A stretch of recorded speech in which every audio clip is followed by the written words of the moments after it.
বিসমিল্লাহির রহমানির রহিম। আসসালামু আলাইকুম। আমি মোহাম্মদ আব্দুল জলিল, সাবেক শিক্ষক, অ্যাডমিশন কলেজ মতিঝিল, ঢাকা 1000।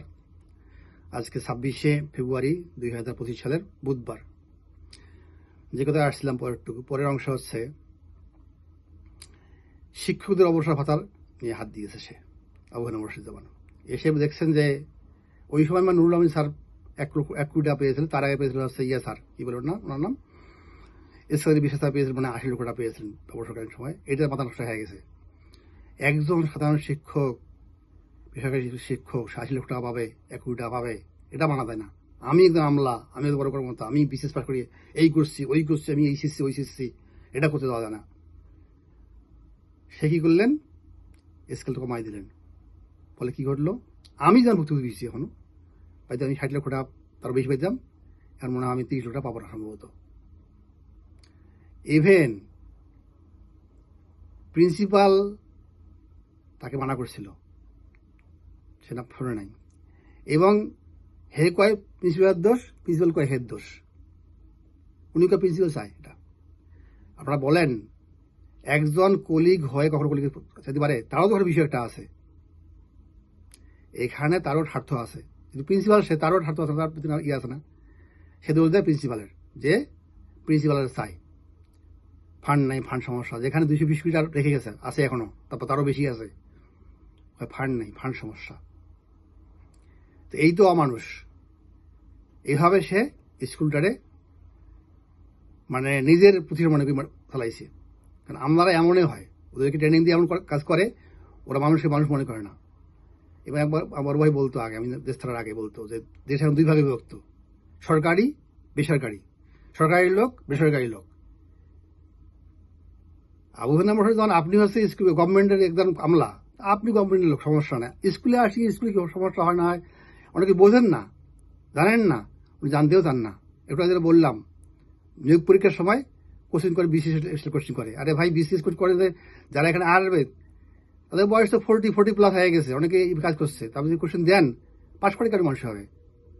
যারা খাটছে এখানে 15 বছর, 10 বছর, 12 বছর, 8 বছর, 3 বছর, 2 বছর কাজ করছে, তাদেরকে আউট করে দিলেন। আল্লাহ আপনার কাছে দিয়েছেন, আমি বুঝছেন আপনার কি অবস্থা। যাক, সেটা পরের কথা, আল্লাহ ভালো বুঝবেন আপনার পরবর্তী কি হবে। পরেরটায় আসি। পরের ঘটনা ঘটেছে গায়ের জোরে 3 বার থাকা, 3 টার্ম। মাউসের নিয়ম আছে যে একজন ব্যক্তি পরপর 2 থাকবে। উনি 3 বার ছিলেন। ভাই, এখানে কি বধূ আছে? উনি প্রায় বলতেন এখানে এই কথা, যে আমি তো আসতে চাই না, আমার এত দায়িত্ব ভালো লাগে না, আমি এই করবো। আরে ভাই, আসেন কেন আপনি? এত মধু পাইছেন অ্যাটলিস্ট স্কুলে, এত মধু পাইছেন, এখানে ছাড়া দেন, আর লাচ্ছি ছাড়া দেয় না। আপনি আমলা, আপনি অনেক দেশ চালান, প্রাইম মিনিস্টার কাজ করেন, ভালো কথা, সমস্যা নেই। এখানে একটা সময় দেন, ভালো কথা। 2টা হয়ে চলে যান, 3টা উনি থাকলে বসিয়ে।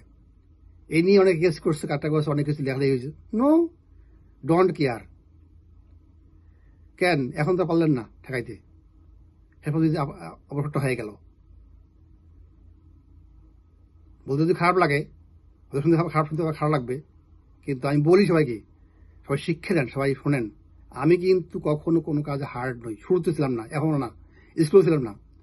দেখেছি অনেক সিদ্ধান্ত আমার বিরুদ্ধে যায়, মেনে নিতাম, কিছু করার নাই তো, হবে, ব্যবস্থা হবে, সেটা দেখতাম। অনেকে দেখতে ওটা করে, ওটা করে, আমি কিছু বলতাম না, হোক। এবং যতটুকু পারছি আমি নিজেকে সেফ রেখে, অবৈধভাবে না চলে, যতটুকু চলা যায়, বুঝতে চলা যায়।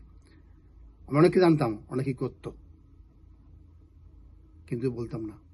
এই কারণে বলতাম না, তার একটা সমস্যা আছে, আমারও সমস্যা ছিল, কিন্তু যে মোস্তাক করেছে সমস্যা পেয়েছিল শুরুর থেকে, এটা অনেকেই জানেন, অনেকেই বোঝেন বিষয়গুলো।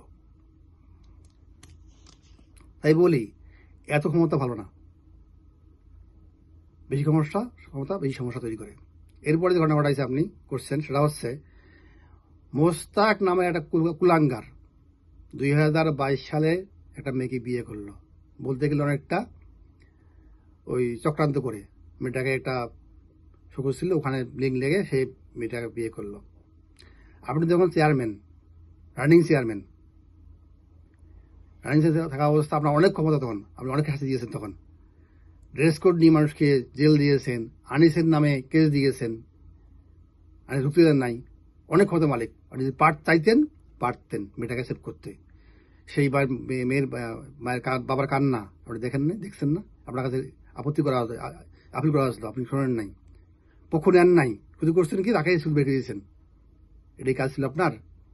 অ্যাজ এ গার্ডিয়ান হিসাবে আপনার উচিত ছিল আজকে আপনার মেয়ের বাবা, ছেলের বাবা, আপনার মেয়ের কাছে করে, আপনার সাথে কাজ করে, আপনার কেমন লাগবে? সব সময় বিষয়টাকে নিয়ে চিন্তা করুন। কারণ আজকে যে কাঁদতেছে সেই মেয়ের বাবা, মোস্তাক তো শয়তান, আপনি এই ঘটনা পড়েন, তা কি অবস্থা হবে আপনার? নিজেকে প্রশ্ন করুন। আজকে আপনার বয়স অনেক বেশি হয়ে জানি আমি, আমার আপনি সিনিয়র, কিন্তু আপনি যা করাইয়াছেন ঠিক করেন নাই। অন্তত মোস্তাকের বিষয়টা, এই যে সাবির সাহেব কানারি করছে মেয়েকে নিয়ে, মানুষের জীবনের দুটো সম্পদ হয়, একটা টাকা পয়সা ধন সম্পদ, আর একটা মেয়ে বা বাচ্চার সম্পদ। সেই মেয়েকে সে উঠে নিয়ে গেছে আপনার নাম বলে, কমিউনিটি বোর্ড মেম্বার হয়ে সে মেয়েকে বিয়ে করছে। যাক, পরের ভিডিও আসি, থার্ড ভিডিও শুরু হবে এখন। Thank you.